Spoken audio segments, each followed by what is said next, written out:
Pasukan Rusia semakin agresif melakukan operasi militer di wilayah Kursk, dengan fokus utama menyisir tentara Ukraina dari Lyubimovka dan Jalur Hijau. Rekaman militer Rusia yang dipublikasikan 22 Oktober menunjukkan prajurit Resimen ke-137 Divisi Lintas Udara ke-106 Tula menyerang posisi militer Ukraina di hutan sepanjang jalan utama. Selain itu, Resimen, Jahmatcheknya, dan pasukan pendaratan dari Ryazan Divisi Lintas Udara Pengawal ke-106 juga terlihat dalam rekaman tersebut. Militer Rusia mengklaim berhasil menguasai kembali seluruh wilayah Lyubimovka. Target berikutnya adalah wilayah Novovanovka dan Zelenislav, di mana pertempuran sengit terus berlanjut.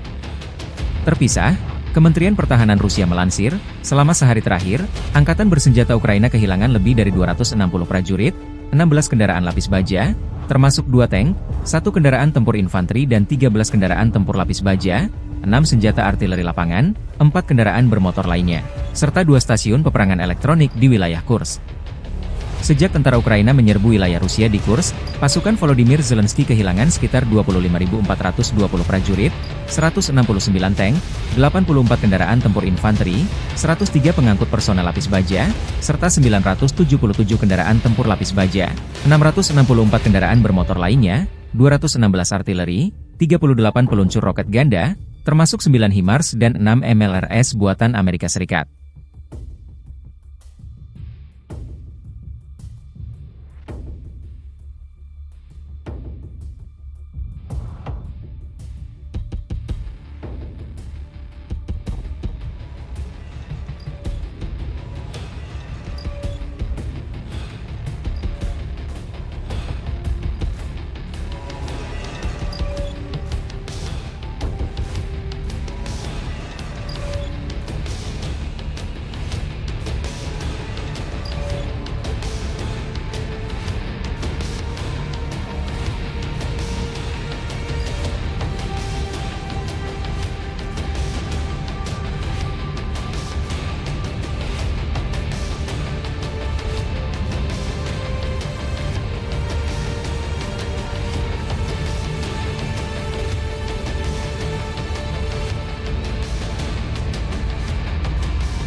Militer Rusia dilaporkan kembali merebut wilayah strategis di Donetsk, Ukraina, tepatnya di Zoriane.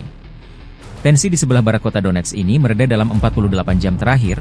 Tentara Rusia menguasai sebagian besar wilayah Zoriane setelah menyeberangi sungai Vovcha dan pantai utara Waduk Zhukivske.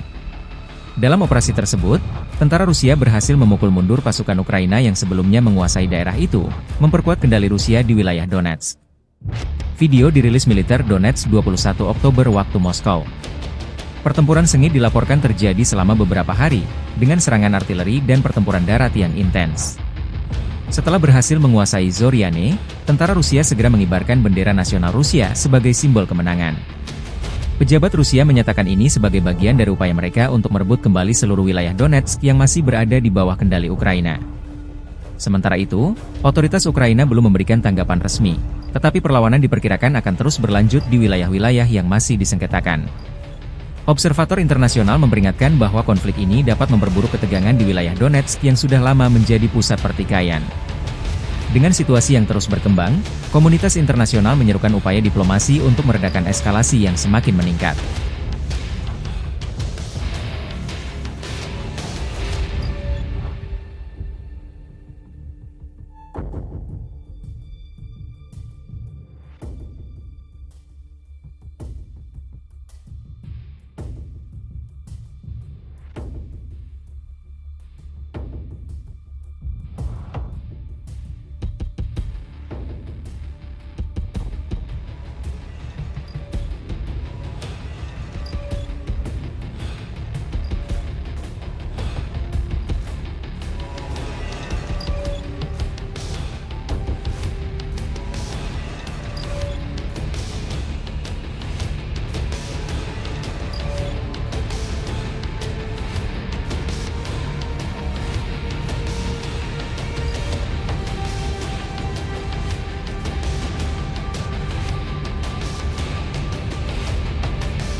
militer Ukraina melancarkan serangan drone besar-besaran ke sejumlah wilayah Rusia.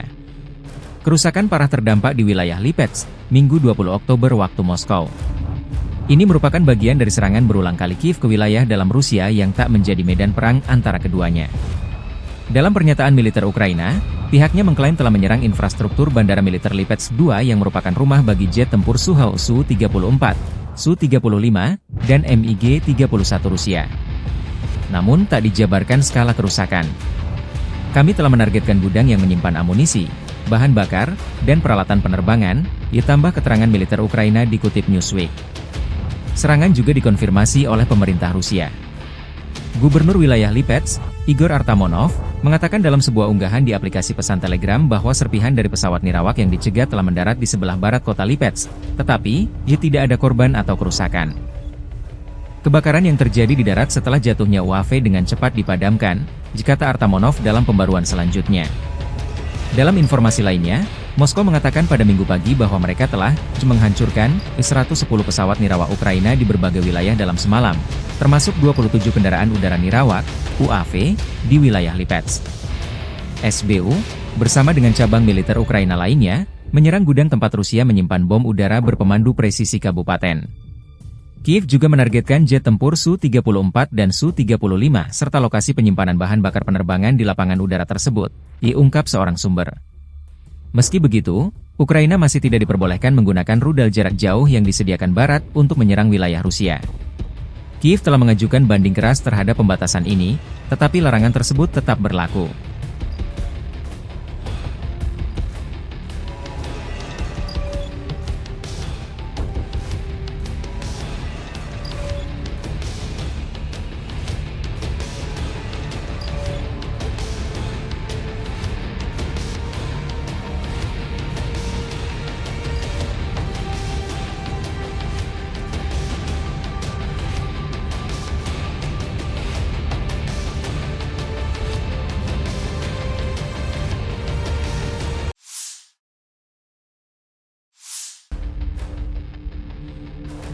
Militer Rusia menghancurkan posisi angkatan bersenjata Ukraina dengan roket penyembur api TOS-1A.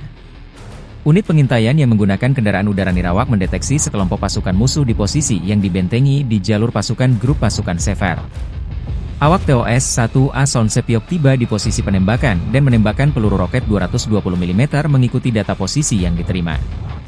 Dalam rekaman objektif yang ditayangkan, serangan mengenai target. TOS-1A Sonsepyok, salah satu peluncur roket ganda paling mematikan, digunakan oleh pasukan perlindungan nuklir, kimia, dan biologi angkatan bersenjata Rusia. Peluncur ini dirancang untuk melumpuhkan kendaraan lapis baja ringan, membakar dan menghancurkan bangunan dan struktur, serta menetralkan tenaga musuh yang berada di tempat terbuka dan di benteng pertahanan. Ada 3 orang dalam kru. Peluncur ini membawa 24 roket. Sasaran dapat diserang dengan 1 kali salvo roket. Sistem penyembur api berat Sonsepyok melenyapkan sasaran dengan roket termobarik. Hulu ledak berisi campuran bahan peledak. Setelah mengenai sasaran, proyektil melepaskannya dalam bentuk aerosol, kemudian detonator terpicu. Aerosol menyala dan membakar semuanya. Kemudian muncullah kekosongan, vakum. Udara langsung mengisi kekosongan ini, runtuh, dan menyebabkan serangan yang kuat. Suhu di permukaan nol mencapai 2000 derajat. Mudah dibayangkan apa yang terjadi pada tenaga manusia dan perangkat keras musuh jika berada dalam perangkap api ini. Mustahil untuk bersembunyi dari sistem Sonsepyok. Musuh yang menghalangi jalannya pasti akan menerima serangan surya. Demikian keterangan video militer Rusia 22 Oktober.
Staf Umum Angkatan Bersenjata Ukraina 22 Oktober melaporkan, militer Rusia total kehilangan 681.580 tentara di Ukraina sejak dimulainya invasi skala penuh pada 24 Februari 2022.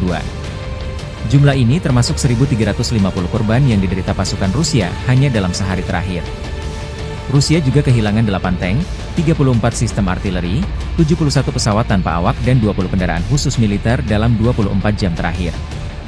Menurut laporan militer Ukraina tersebut, pasukan Vladimir Putin total kehilangan 9.079 tank, 18.199 kendaraan tempur lapis baja, 27.111 kendaraan dan tangki bahan bakar, 19.623 sistem artileri, 1.234 sistem roket peluncur ganda, 981 sistem pertahanan udara, 369 pesawat terbang, 329 helikopter, 17.404 pesawat tanpa awak, 28 kapal dan perahu, dan 1 kapal selam.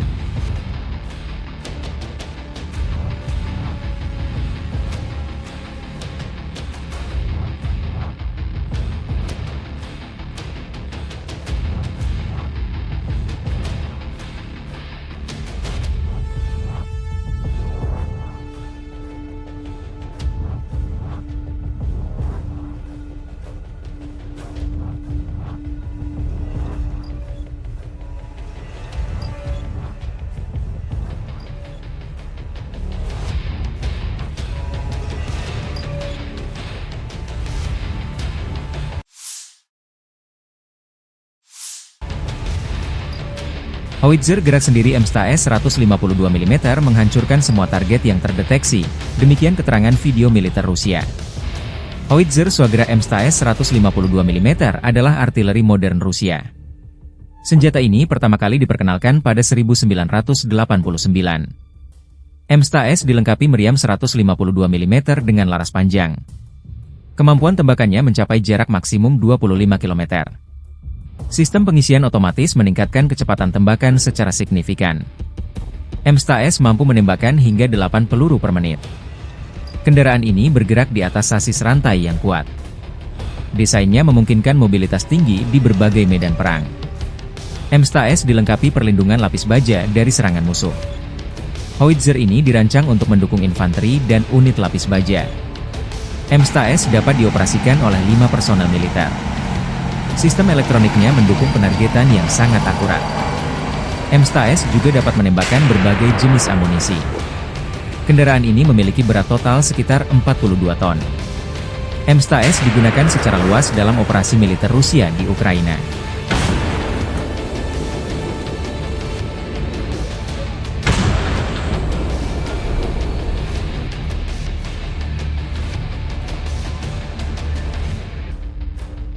Выстрел!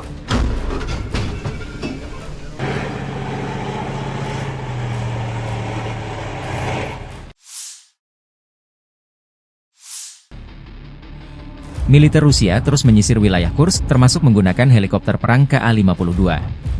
Ka-52 buaya raksasa aligator salah satu andalan Rusia di udara memukul mundur musuh. Helikopter Ka-52 Rusia adalah helikopter serang canggih. Helikopter ini mulai beroperasi sejak tahun 2011. Ka-52 dilengkapi rotor koaksial tanpa baling-baling ekor. Kecepatan maksimum helikopter ini mencapai 300 km per jam. Ka-52 mampu beroperasi dalam segala kondisi cuaca. Helikopter ini dilengkapi kanon otomatis 30 mm. Selain itu, Ka-52 membawa rudal anti-tank dan roket. Ka-52 dapat beroperasi siang maupun malam hari.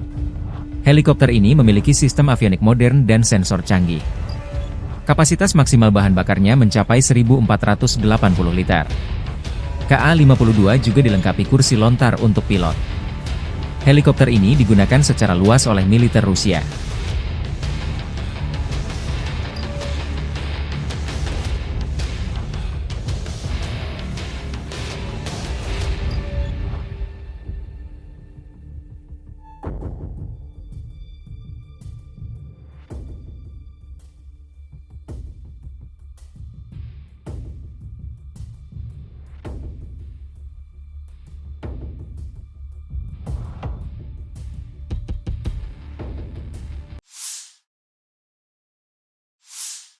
Подразделениями группировки войск «Север» на Харьковском направлении Нанесено поражение формированием 57-й мотопехотной, 92-й десантно-штурмовой бригад, 112-й, 113-й бригад территориальной обороны ВСУ в районах Малых Проходов, Верхней Писаревки, Волчанска и Артельного. Потери противника составили до 55 военнослужащих, 2 автомобиля и 122 мм гаубицы Д-30. Подразделения группировки «Запад» улучшили тактическое положение, нанесли поражение живой силе и технике подразделениям 3-й танковый, 14-й, 28-й, 44-й, 60-й механизированных, 3-й штурмовой бригад, 116-й бригады территориальной обороны ВСУ и 1-й бригады Национальной гвардии Украины в районах Петропавловки, Купянска, Новоосиново, Кругляковки, Надеи, Новоплатоновки и Торского. Противник потерял до 350 военнослужащих, 2 автомобиля, гаубицу М777, орудие М119. Уничтожены 3 полевых склада с боеприпасами. Подразделения южной группировки войск улучшили положение по переднему краю, нанесли поражение формированием 24-й, 30-й, 54-й и 93-й механизированных, 56-й мотопехотной, 143-й пехотной, 46-й аэромобильной и 49-й десантно-штурмовой бригад ВСУ в районах Серебрянки, Северска, Верхнекаменского, Ивано-Дарьевки, Меньковки, Ступочек, Предтечина и Курахова. Отразили 2 контратаки подразделений 81-й аэромобильной бригады. Потери ВСУ составили до 720 военнослужащих, 3 автомобиля, 155 мм самоходная артиллерийская установка «Краб» и 155 мм гаубица FH-70.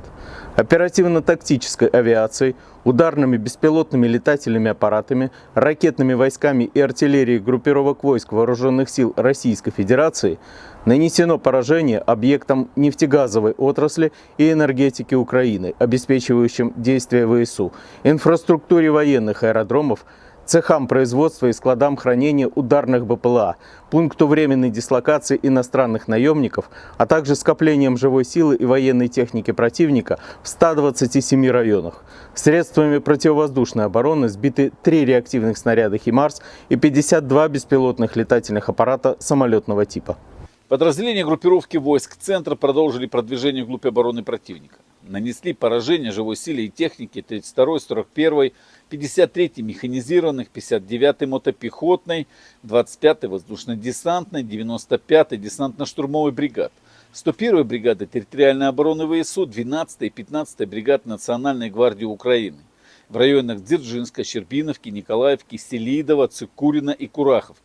Отражены 14 контратак штурмовых групп 23-й, 47-й, 100-й механизированных, 68-й егерской бригад, 37-й бригады морской пехоты, 78-го десантного штурмового полка, 49-го, 425-го штурмовых батальонов ВСУ.